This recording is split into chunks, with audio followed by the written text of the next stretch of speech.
The Joe Rogan Experience.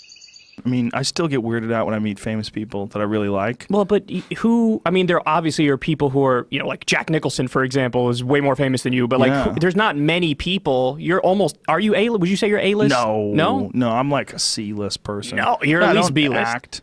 Yeah, I don't act. I'm not on TV. I'm C-list, and I'm a cage fighting commentator. It's pretty easy to dismiss me. Yeah, I'm more so. C-list. A lot of people your age know who I am. It's a different world. Everybody my age knows who you are. It's different world. But so the Fear Factor thing was, I had done a lot of stuff after news radio that didn't work. Not a lot of stuff, but a few pilot scripts that I had gotten, a few meetings that I had with people that were kind of goofy. There was a lot of I loved working with my friends from news radio. They were great. But I had also worked with a bunch of actors who were actors. It's not an environment. It's not a job that lends itself to authenticity. Yeah. It's a job that lends itself to conformity, because you're always auditioning for things, so you want everybody to like you. So you sort of pattern your likes and dislikes, your behavior patterns, your opinions to what. You lick your finger, you put it in the air, where's the wind blowing? I'm going that way, because that's the safest way to make a living. And there's a lot of that in Hollywood. I was going to say, that gets back to my point about how insular they are. Yeah. How everybody in Hollywood's like, yeah, Oprah 2020 is fucking great. Meanwhile, who the fuck is sitting in, Kentucky, like, yeah, can't wait Oprah be president, that'd be great right there. Yeah, well, maybe somebody. Maybe some I don't think so, man. Struggling wrestling with menopause right now. Maybe some housewives, all Xanaxed out, sitting there like, drinking wine, wonderful. yelling at their husband. That fucking piece of shit. He says he's taking on extra work, but he doesn't. So when Fear Factor came along, two things I thought. One, it was going to be canceled immediately. I was really convinced. It went on forever. Forever. 148 episodes. Then we came back and did 7 more.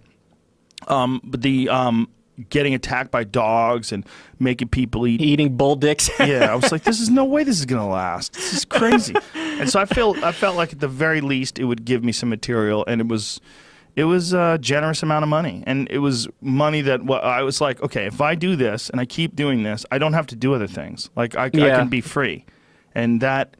Having that ability to say no to things and to have fuck you money and to just not worry about how to pay your bills. I knew when I lived in New Rochelle, it was actually when I got my first development deal. And when I got my first development deal, there was this physical weight that lifted off of me, where I didn't have to worry, how am I going to pay my rent next month? Yeah. How am I going to pay my gas? How am I going to Sure. Because I went from that to having some money.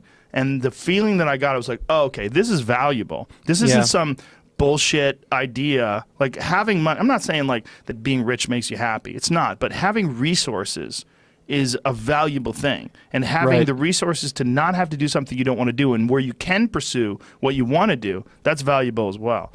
So it's funny you bring that up, because I covered this study that came out a few weeks ago on my show. And apparently researchers found out that when you hit a certain level of happiness when you hit $75,000 a year, because I think they figured out that that's where people can generally pay the bills and be okay. And then they said, if you make up to $95,000, you do see a noticeable increase in happiness when you jump from $75,000 to $95,000. So that's when people pretty much across the board are like, okay, I'm good. And then everything after that, you're playing with house money. So they say, the difference between making $95,000 a year and $1 million a year, even though there's a big material difference there, in terms of how much it buys your happiness, there's a tapering effect when you hit that $95,000 threshold. I think also the amount of work that you have to do to make $1 million a year significantly stresses you out. You don't have time to do things that you love. Like say if you have some hobbies that you really enjoy. You feel like I got to leave those alone for a while. I got to pursue my career and go after my career and really make it happen. Yeah. It's hard to balance that life comfort, appreciation for your existence here, and trying to make a living. And sometimes people get that way wrong, and they go all in on making a living, and then you become some fucking Harvey Weinstein guy who's just all about just vices and just filling your life up with things that try to make you happy because you've got $500 million in the bank and you're constantly working and you just It's not a good example. Harvey Weinstein's a good example because he's Yeah, a piece of shit. Yeah, but fucking people in but- the ass and whatnot. allegedly.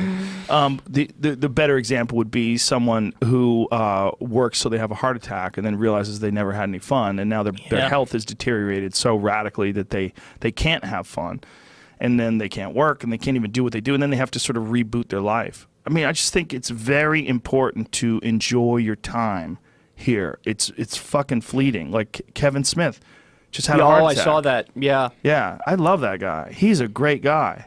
Has he ever been on the podcast? Yeah, a couple times. I've been on his. He's been on this one a couple times. He's awesome. He's just a sweet, a genuine sweetheart of a guy. He's one of those guys where if he doesn't like someone, I don't like him. Oh, I'm so like, wow. you trust him that much that his he's a judgment, sweetie. right? Sure. If Kevin Smith doesn't like, he's a really nice guy. Like if he doesn't like you, you must be a shit. Right. Like it just doesn't make any sense. And you know this. But my point is that this is fleeting.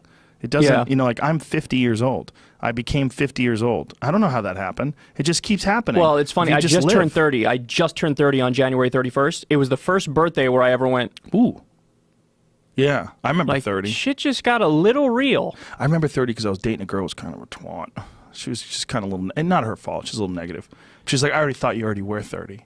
I'm like, what the fuck does that mean? I was like, Yeah, I'm that's telling you strange. something's weird, and you're not even thinking about my perspective. You're like, I thought you already were 30. Like, what is Date- that? What, you saying I look 30? What, bitch? What are you saying? It's What are you that's a saying? weird thing to date for like a surface thing. Like, oh, I think the person's older, or I think the person's worth a lot of money, or I don't think that's what it was. She was a deeply unhappy person that was trying to diminish me. That well, that's not good. happens. Well, it happens. Not a healthy relationship. No, it wasn't a healthy relationship. Period. But there's a lot of that happens in relationships, right? People try to diminish each other, or they feel like they're in a bad position of power. Like they feel like they don't have the power in the relationship, so then they see that there's possibly a vulnerability, and instead of like soothing that person, they attack that vulnerability. That's how you know you're in a terrible, toxic The relationship. power struggle, sure. Oh yeah, man, that's the worst.